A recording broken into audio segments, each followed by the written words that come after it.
What's up, Barnhill family, and welcome back to the channel. Yo. So, Nick, many people are finally getting their wish and really their demand that they've been clamoring for the last couple of years, it seems. Sean O'Malley's taken on a ranked opponent. He's got a top 10 guy, Pedro Munhoz. Very, very tough fighter, although Pedro is 1-4 in his last 5 fights and on a 2-fight skid. He's still a tough guy, to say the least. There's a reason, even 1-4 in his last 5, that he's in the top 10. I mean, he knows how to finish fights. He's a beast. That shows you how good bantamweight is, by the way. Yeah, for sure. I mean, one of the best divisions, and some people are saying it's the most stacked division right now. I can't really disagree with that. I could make an argument for 70 and for 55, but 35 is just humming on all cylinders right now. Yeah. It's really, really impressive.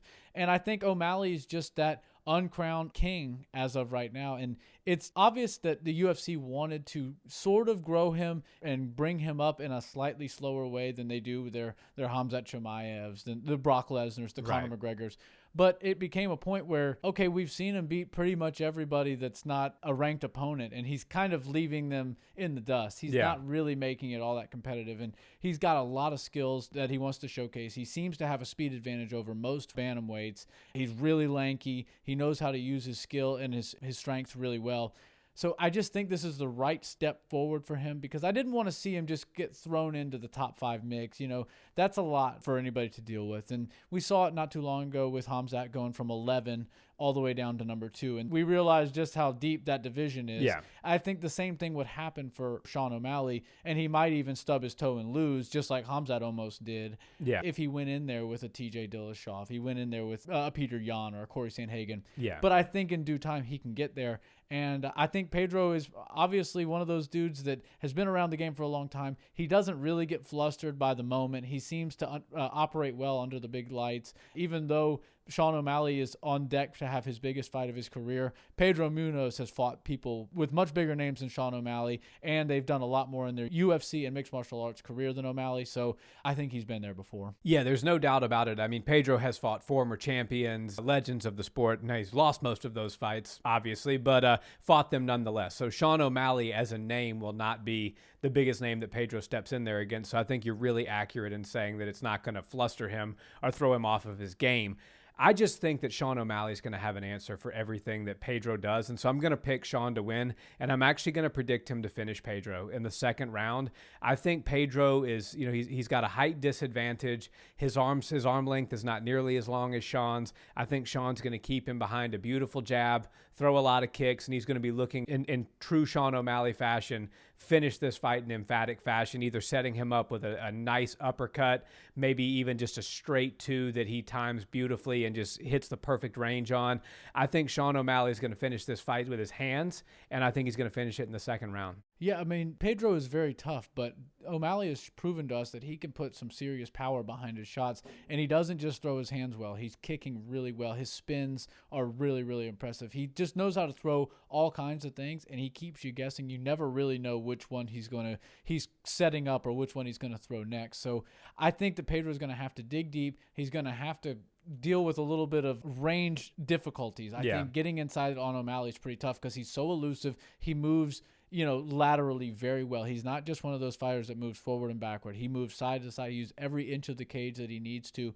And Pedro is going to have to cut him off, use the cage, get aggressive, make this a bit of a dogfight. I wouldn't be surprised if Pedro Munhoz tried to take this fight to the ground to sort of wear O'Malley down a bit. And if I were him, I would try to go let O'Malley show a little bit of that gas tank get exposed after the first round, because O'Malley, and credit to him, he throws everything at you from the minute the fight starts until it ends, but that can leave you a lot of times pretty gassed and out of breath.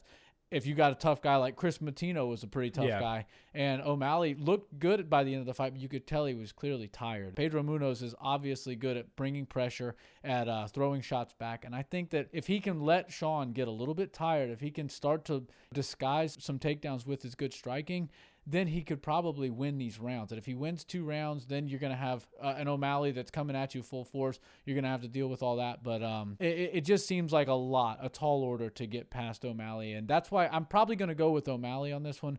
But Pedro does seem like a grizzled vet that knows what he's doing and seems like he could probably pull a few tricks out of his sleeve for the youngster.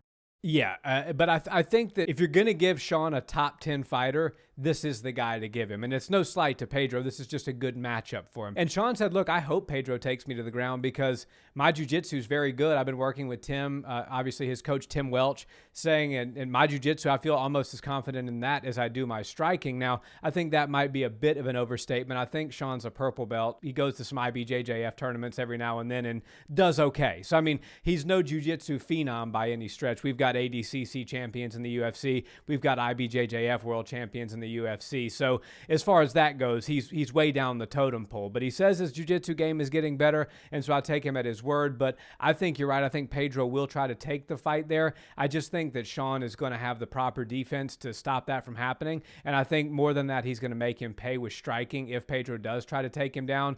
Either look for a clinch with some knees because Sean is taller. He can bring the shorter fighter down, maybe make him eat some knees to pay for trying to take him down. Look for some uppercuts if he does shoot on him and change levels. And I just think all in all, Sean's looking to really have his coming out party as I'm not just the guy with the tie-dyed hair that's got a big following on social media that likes to smoke weed on my podcast. I'm actually a top level fighter, and I'm going to show it to you by finishing a guy in the top 10, and I think he's going to do exactly that. Yeah, no better month to do that than now. And I think that O'Malley is probably going to look to finish him with something crazy. You know, he's a highlight reel, and everybody loves to see what he's going to pull out of his sleeve next. He's always throwing crazy stuff.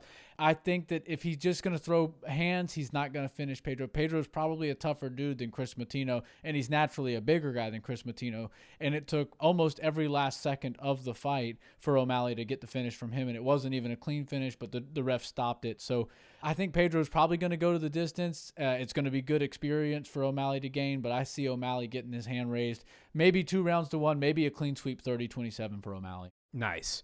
Well, guys, Nick and I are both taking Suga Sean O'Malley to win this fight. Drop us a comment and let us know, who do you think is going to win, Munhoz or O'Malley? And if you haven't subscribed to the channel already and you like things combat sports, we're your place, guys. We'll see you in the next one. Peace.